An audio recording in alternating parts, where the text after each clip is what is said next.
पुष्पा कामवाली। मुंबई जैसे बड़े शहर में घर का काम करने के लिए कोई अच्छी काम वाली मिलना बहुत बड़ी बात है। हिमांशी को पुष्पा नाम की एक अच्छी काम वाली मिल तो गई थी, लेकिन जितनी तेजी से वो काम करती थी उससे दुगनी उसकी जुबान चलती थी। एक दिन हिमांशी ने पुष्पा से कहा, पुष्पा, राहुल और मैं अपने किसी रिश्तेदार के घर जा रहे हैं। तुम दोपहर का खाना मत बनाना, रात का खाना बनाकर चली जाना। हाँ दीदी, आप चिंता ना करो, मैं अच्छे से सारा काम कर लेगी। आप जाओ अपने रिश्तेदार के घर। हिमांशी और राहुल के जाने के बाद पुष्पा ने नाचना शुरू कर दिया। अच्छा हुआ दीदी और भैया चले गए, अब पूरा दिन एसी चलाऊंगी, अच्छा अच्छा खाना बनाऊंगी। नहीं, लेकिन पहले घर का काम करके फ्री हो जाती है मैं, इसके बाद आराम से एंजॉय करेगी। अब एक दिन के लिए सही, लेकिन वो पूरा घर पुष्पा का था। अब पुष्पा घर की सफाई करने लगी, तभी उसकी नज़र हिमांशी की बहुत सुंदर सैंडल पर पड़ी। बाबा रे, दीदी की चप्पल तो बहुत सुंदर है, मैं पहन कर देखती है, मेरे पैरों में तो ये सैंडल बहुत अच्छी लगेगी। पुष्पा ने वो सैंडल पहन तो ली, लेकिन हाई हील होने की वजह से उससे बिल्कुल भी चला नहीं जा रहा था। अरे बाबा रे, दीदी कैसे पहनती है इस फर्स्ट फ्लोर को?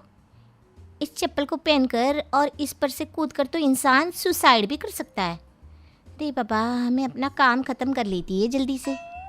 पुष्पा जल्दी से सैंडल रख देती है और दोबारा अपने काम में लग जाती है। काम करने के बाद उसे भूख लगती है। क्या बनाए खाना? एक काम करती हूँ, जैसे दीदी और भैया बाहर से ऑर्डर करते हैं वैसी मैं भी कर लेती हूँ। पुष्पा पास में पड़े मेन्यू कार्ड को उठाती है और उस पर लिखे फ़ोन नंबर को डायल कर देती है और कॉल करके कहती है, हेलो पिज्ज़ा वाले भैया, एक गर्मा गर्म पिज्ज़ा भिजवा दो। पता है ना किस पत्ते पर भेजना है? मैडम, आपको कौन सा पिज़्ज़ा चाहिए और एड्रेस हमें नहीं पता, आप प्लीज़ एक बार बता दीजिए। अरे बाबा रे, जो भी सबसे अच्छा पिज्ज़ा हो वही भेज दो ना भैया। और अकबर रोड पर जो बड़ी सी सफ़ेद बिल्डिंग है ना, उसमें फ्लैट का नंबर है 202। बाबा रे, इतना ही पता है मुझे, अब जल्दी से आ जाओ ना, बहुत तेज भूख लग रही है। अब पुष्पा बेसब्री से पिज़्ज़ा का इंतज़ार करने लगी, लेकिन पिज़्ज़ा वाला बहुत देर बाद आया। अरे बाबा रे, इतनी देर में पिज्ज़ा लाएगा तो मैं भूख से मर नहीं जाती क्या? सॉरी मैडम, वो आपने एड्रेस इतना आसान तरीके से बताया था ना, तो अकबर रोड पर जितनी भी सफ़ेद बिल्डिंग है मैं उन सारी बिल्डिंग में गया और सबसे लास्ट में इस बिल्डिंग में आया, तब कहीं जाकर आपका फ्लैट दिखा। अरे बाबा, आपको पहले इस बिल्डिंग में आना चाहिए था ना। जी मैडम, गलती हो गई, आगे से पहले इस बिल्डिंग में आऊँगा। चलो भैया, मिल गई ना आप 2 पिज्ज़ा। गरम गरम है ना, ठंडा तो नहीं कर दिया ना? नहीं मैडम, ठंडा नहीं है, एकदम गर्मा गर्म है। अब पुष्पा बड़े मज़े से टीवी और एसी चलाकर पिज़्ज़ा खाती है और इसी तरह शाम हो जाती है। पुष्पा खाना बना रही होती है, तभी डोरबेल बजती है। लगता है भैया और दीदी आ गए, अच्छा है मेरा खाना भी बन गया। पुष्पा दरवाज़ा खोलती है, राहुल और हिमांशी अंदर आ जाते हैं। राहुल जैसे ही अंदर आता है उसे महसूस होता है कि पूरा घर ठंडा हो रहा है। पुष्पा, ये घर इतना ठंडा क्यों हो रहा है? तुमने एसी चलाया था क्या? रे बाबा, ना भैया ना, मैंने एसी को हाथ भी नहीं लगाया। आज मौसम अच्छा है ना भैया, इसलिए आपको ठंड लग रही है। अच्छा, आपको पता है हिमांशी दीदी, मैंने आपके लिए आज क्या बनाया है? क्या बनाया है जो इतनी खुश हो रही हो? आज मैंने आपके लिए बनाया है कढ़ाई पनीर। अरे वाह पुष्पा। अच्छा सुनो पुष्पा, तुम घर जाओ, रात बहुत हो गई है, सुबह टाइम से आ जाना। अच्छा दीदी, अपन चलती है। इस तरह पुष्पा ने एसी की बात पर कढ़ाई पनीर का पर्दा डाल दिया। पुष्पा के जाने के बाद राहुल कहता है, हिमांशी, तुमने पुष्पा को ज़्यादा ही सर पर चढ़ा लिया है। तुम्हें पता है आज सुबह से उसने एसी चला रखा है और बोल रही है कि मौसम अच्छा है। जो मन में आता है करती है, जो मुंह में आता है वो बोल देती है। तुम कोई और काम वाली देख लो ना। चुप रहिए आप, आपको तो घर का कुछ काम करना नहीं पड़ता, इसीलिए पुष्पा को हटाने की सोच रहे हो। पता भी है यहाँ काम वाली कितनी मुश्किल से मिलती है। अगले दिन पुष्पा काम करने घर पर आती है तो वो जैसे ही किचन में जाती है बहुत जोर से चीखती है। उसकी आवाज़ सुनकर हिमांशी और राहुल कमरे से बाहर आते हैं और देखते हैं कि पुष्पा डरी सहमी एक कोने में खड़ी है। इस तरह उसे खड़ा देख राहुल हैरानी से कहता है, अरे पुष्पा, दुनिया में ऐसी कौन सी ताकत है जिसने तुम्हें इस तरह चुपचाप होने पर मजबूर कर दिया? भैया इस सिंक के अंदर बर्तनों के नीचे एक छिपकली है। क्या? छिपकली? कहाँ कहाँ है? बचाओ बचाओ। राहुल हिमांशु और पुष्पा के पीछे छुप जाता है। क्या राहुल, तुम तो मुझसे और पुष्पा से भी ज्यादा डर रहे हो।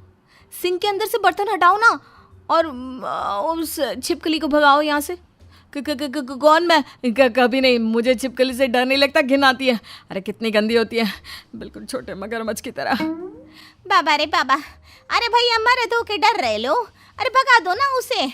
हमारे गांव में तो छोटे छोटे बच्चे छिपकली की पूंछ पकड़कर खेलते हैं। और हाँ भैया, इन बर्तनों को हटाओ तो साबुन लगा लगा कर हटाना, वो क्या है ना, धोने में आसानी होगी ना। राहुल पुष्पा को हैरानी से देखता है तो हिमांशी राहुल को डांटते हुए कहती है, आप इस तरह उसे क्यों देख रहे हो? लगा दो ना बर्तनों पर साबुन, क्या बिगड़ जाएगा आपका? और देखा ना, मैं ऑफिस के लिए भी लेट हो रहा है। बेचारा राहुल सारे बर्तनों पर साबुन लगाता है और छिपकली को भी भगा देता है। पुष्पा कहती है, लाइए भैया, अब जल्दी से ना मैं बर्तन पानी से धो देती हूँ। ना ना, जब मैंने बर्तन पर साबुन लगा ही दिया है तो मैं बर्तन धो भी तो सकता हूँ। तुम नाश्ता तैयार कर दो। राहुल बर्तन धो देता है और पुष्पा मन ही मन खुश होकर कहती है, भला उस छिपकली का, उसकी वजह से भैया ने मेरे सारे बर्तन धो दिए। ए छिपकली, तू रोज आना और रोज भैया से मेरा काम कराना। इसी तरह पुष्पा कभी कोई बहाना करके राहुल से घर का काम कराती रहती। जब पुष्पा की सैलरी मिलने का समय आया तो राहुल ने उसे आधी ही सैलरी दी। पुष्पा ने रुपए गिने और राहुल से कहा, रे बाबा, क्या भैया, आप इतनी बड़ी कंपनी में काम करते हैं और आपको रुपए गिनने भी नहीं आते? आपने मुझे आधे रुपए दिए हैं।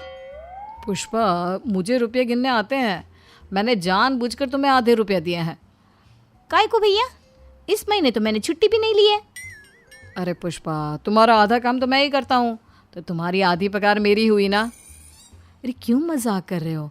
दे दो ना उसकी पूरी पगार। ये लो पुष्पा अपनी पूरी पगार, और ये 1000 रुपये अलग से। रे बाबा भैया, ये 1000 रुपये क्यों दिए? क्योंकि तुमने इन्हें घर का काम करना जो सिखा दिया है, इसलिए। बाबा रे, अपन तो डरिच गेला था। बाबा रे, तुम्हें डराने के लिए सही तो किया था। इस बात पर सभी हंसने लगते हैं। इसी तरह कई दिन गुजर जाते हैं। राहुल की तबीयत अचानक खराब हो जाती है तो पुष्पा हिमांशु के साथ मिलकर घर संभालती है। वो हिमांशु के साथ राहुल को हॉस्पिटल ले जाने में मदद करती है। कभी कभी रात में वो अपने घर पर भी नहीं जाती। पुष्पा, तुमने मेरी बहुत मदद की, उसके लिए थैंक यू सो मच। ये लो तुम्हारी इस महीने की पगार। अरे बाबा, नहीं दीदी, आप मुझे ना अगले महीने पगार देना। अभी भैया की तबीयत ठीक नहीं है ना, और आप भी काम पर नहीं जा रही हो, तो अभी मैं आपसे पैसे नहीं ले सकती। ये सुनकर हिमांशु की आंख में आंसू आ गए। पुष्पा ने हिमांशु को चुप कराया और बोली, दीदी आप रो मत, भैया जल्दी ठीक हो जाएंगे। फिर मैं भैया से सारा काम कराएगी और पगार भी भैया से लेगी।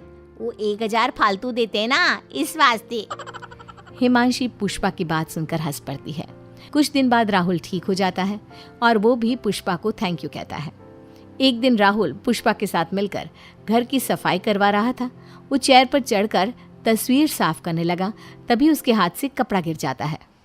पुष्पा, वो कपड़ा उठा कर देना जरा। भैया, मैं पुष्पा काम वाली, मैं झुकेगी नहीं साला। ये सुनकर हिमांशी जोर जोर से हंसने लगी और राहुल पुष्पा से कपड़ा मांगकर शर्मिंदा हो गया। नीचे मुंह कर वो मुस्कुराने लगा।